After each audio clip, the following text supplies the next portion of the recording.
नमस्कार दोस्तों। साल 2013 में एक बड़ी ही पॉपुलर मूवी रिलीज होती है जिसका नाम है द कॉन्जरिंग।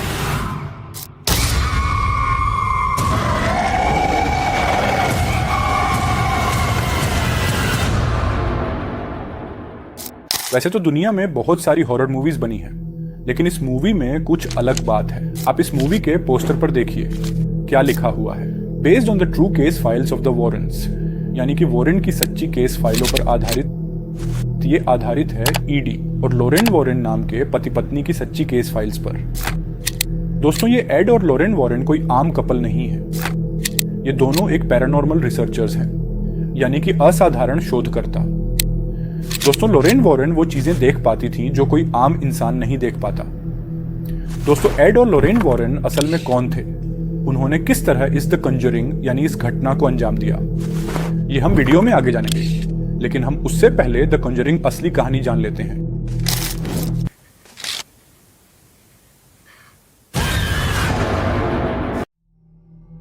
यह बात है सन 1970 की। सर्दी का मौसम था। एक व्यक्ति अपने परिवार को लेकर एक नए घर में रहने के लिए जाता है।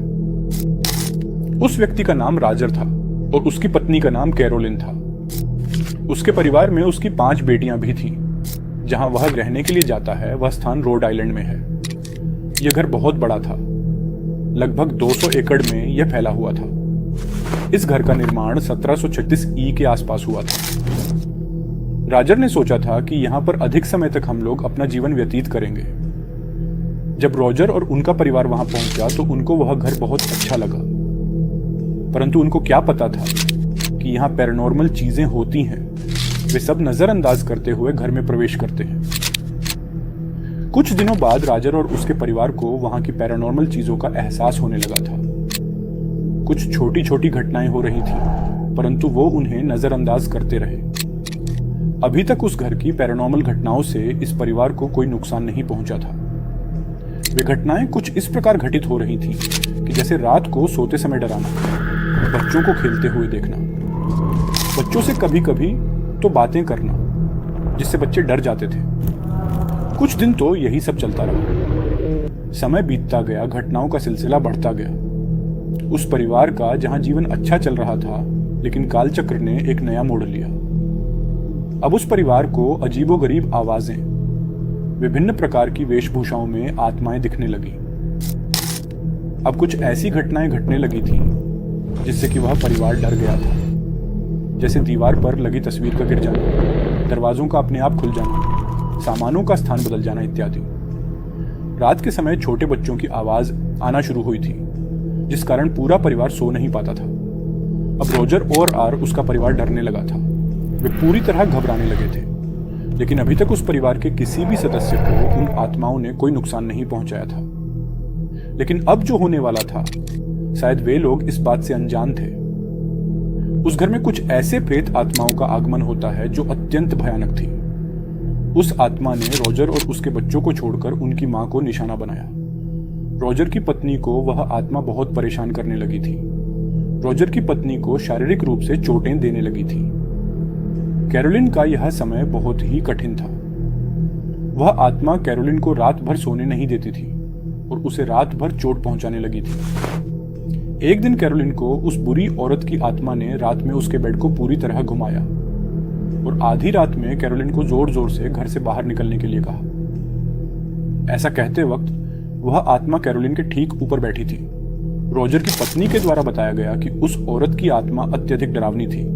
उसका सर एक तरफ लटका हुआ था, ऐसा कि उसका सर किसी ने मोड़कर तोड़ा। वह आत्मा कैरोलिन को सुई जैसी नुकीली चीजें चुभोती थी। अब धीरे धीरे सब कुछ बंद होने लगा था।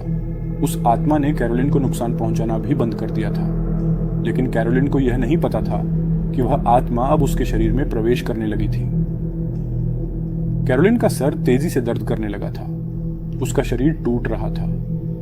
उसे बुखार जैसी कई समस्याएं उत्पन्न होने लगी। दोस्तों, कौन थी वो आत्मा जो कैरोलिन के शरीर में प्रवेश कर रही थी? क्या था उस आत्मा का नाम? क्यों वो कैरोलिन के परेशान कर रही थी? तो चलिए दोस्तों, पहले हम इस आत्मा के बारे में जान लेते हैं। सभी विवरणों के अनुसार उस आत्मा का नाम बाथशेबा थायर था। बाथशेबा थायर का बचपन अपेक्षाकृत संतुष्ट था। वह एक ईर्ष्यालु सुंदरी बन गई और 1844 में 32 वर्ष की आयु में विवाह के बंधन में बंध गई।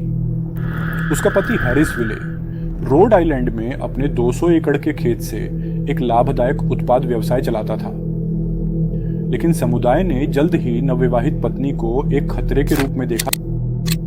बाथशेबा शर्मन अपने पड़ोसी के बेटे की देखभाल कर रही थी, तभी उस छोटे लड़के की रहस्यमयी तरीके से मौत हो गई। स्थानीय डॉक्टरों ने पाया कि बच्चे की खोपड़ी को एक छोटे लेकिन घातक औजार से छेद दिया गया था। इस तथ्य के बावजूद कि शर्मन ही आखिरी व्यक्ति थी जिसने लड़के की देखभाल की, मामला कभी अदालत में नहीं गया और स्थानीय महिलाएं नाराज थीं। रिपोर्ट के मुताबिक बाथशेबा शर्मन का बेटा अपना पहला जन्मदिन कभी नहीं मना पाया, क्योंकि उसकी मां ने उसके जन्म के एक सप्ताह बाद ही उसे चाकू घोंपकर मार डाला था। कहा जाता है कि उसके हैरान पति ने उसे ऐसा करते हुए पकड़ लिया था और 1839 में उसे पेड़ पर चढ़ने से पहले शैतान के प्रति निष्ठा की शपथ लेते हुए देखा था, जिस पर उसे लटकना था। जबकि कुछ लोगों ने दावा किया कि उनके 3 और बच्चे थे। इसका कोई जनगणना रिकॉर्ड मौजूद नहीं है। हालांकि कुछ लोग मानते हैं कि इनमें से कोई भी भाई बहन 7 साल से ज्यादा नहीं जी पाया। अंततः बाथशेबा शेरमैन की कहानी काफी हद तक अज्ञात है, जबकि रिकॉर्ड पुष्टि करते हैं कि जडसन शेरमैन की मृत्यु 1881 में हुई थी। हैरिसविले शहर में बाथशेबा शेरमैन की कब्र पर उसकी मृत्यु की तारीख 25 मई 1885 बताई गई है, जबकि 1839 में उसकी कथित आत्महत्या पूरी तरह से मनगढ़ंत प्रतीत होती है। दोस्तों, अब हम जानते हैं एड और लॉरेन वॉरेन के बारे में, जैसे कि हमने वीडियो में पहले बात की थी। एड और लॉरेन वॉरेन एक प्रसिद्ध पैरानॉर्मल रिसर्चर्स हैं। उन्होंने बहुत लोगों को आत्माओं से बचाया था।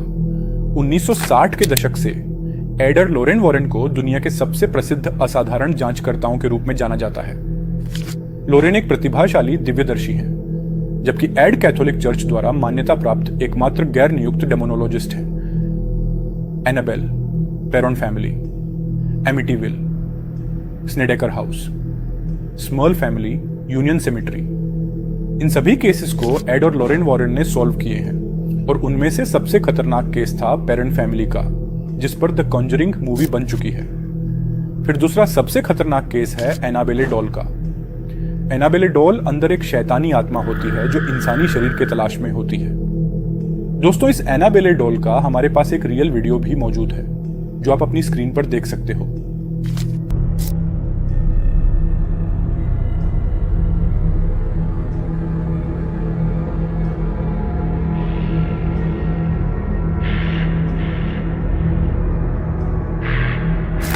दोस्तों, अगर आप चाहते हो कि मैं इस एनाबेले डॉल पर वीडियो बनाऊं, तो मुझे कमेंट में जरूर बताना। दोस्तों, आपने बाथशेबा और एड और लॉरेन वॉरेन के बारे में जान लिया। अब हम वापस चलते हैं अपनी अधूरी कहानी की तरफ। इन घटनाओं से परेशान होकर राजर ने एड और लॉरेन वॉरेन की मदद ली। जब वॉरेन ने उस घर में प्रवेश किया, तब उन्हें असाधारण शक्तियां महसूस हुई। वह जान गए कि यहां पर बहुत ही बुरी आत्माओं का वास है। वॉरेन ने तुरंत ही पता लगा लिया कि राजर की पत्नी क्रोलिन के शरीर में एक बहुत ही बुरी आत्मा का कब्जा हो गया है। उन्होंने पूरे घर को अच्छे से देखा और सभी बुरी आत्माओं को उस घर से भगाने का फैसला लिया। जैसे ही उन्होंने अपनी प्रक्रिया शुरू की, सभी आत्माएं चिढ़ गईं और उस घर के सामानों को इधर उधर पटकने लगी। फिल्मों में हमें बड़े ही अनसुनी दृश्य दिखाए गए थे, परंतु असल में ऐसा नहीं था। वॉरेन ने एक ऐसी प्रक्रिया की थी जिससे आत्माओं से डायरेक्ट बात की जा सकती है, जिसे सांसे नामक प्रक्रिया कहते हैं। इस प्रक्रिया की बाद राजर की बड़ी बेटी एंड्रिया ने साफ साफ बताया कि उस रात वॉरेन ने सांसे नामक प्रक्रिया का उपयोग किया था। इस प्रक्रिया के पश्चात आत्माएं और चिढ़ गई थीं, क्योंकि वॉरेन ने एक ऐसे दरवाजे को खोलकर आत्माओं को बुलाया था जिसे वह कभी बंद ही नहीं कर पाए, और इस कारण से स्थिति और भी बदतर होती चली गई। सेंस के बाद रोजर ने अपनी पत्नी की मानसिक स्थिरता के बारे में चिंता करते हुए वॉरेन को घर से निकाल दिया। एंड्रिया के अनुसार आर्थिक कमजोरी के कारण राजर इस घर को छोड़ नहीं पा रहे थे, जिससे इन्होंने 7 वर्ष इस घर में बिताया और 7 वर्ष बाद इन्होंने इस घर को छोड़ दिया और जॉर्जिया में एक नए घर को लिया और अपने परिवार सहित वहां चले गए। परंतु दुर्भाग्य की बात यह है कि जॉर्जिया में भी रोजर और उनके परिवार को इन आत्माओं से मुक्ति नहीं मिली। वहां भी कुछ न कुछ घटनाएं घटती रहीं। सन 2011 में एंड्रिया ने इस आपबीती घटना पर एक किताब लिखी जिसका नाम house of darkness house of light है। और ठीक 2 साल बाद 2013 में द कॉन्जरिंग फिल्म बनी जिसके निर्देशन जेम्स वैन थे।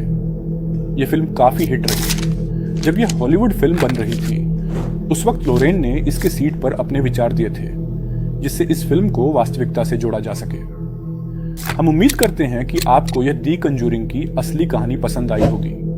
अगर पसंद आई हो तो वीडियो को लाइक करके चैनल को सब्सक्राइब जरूर कर देना।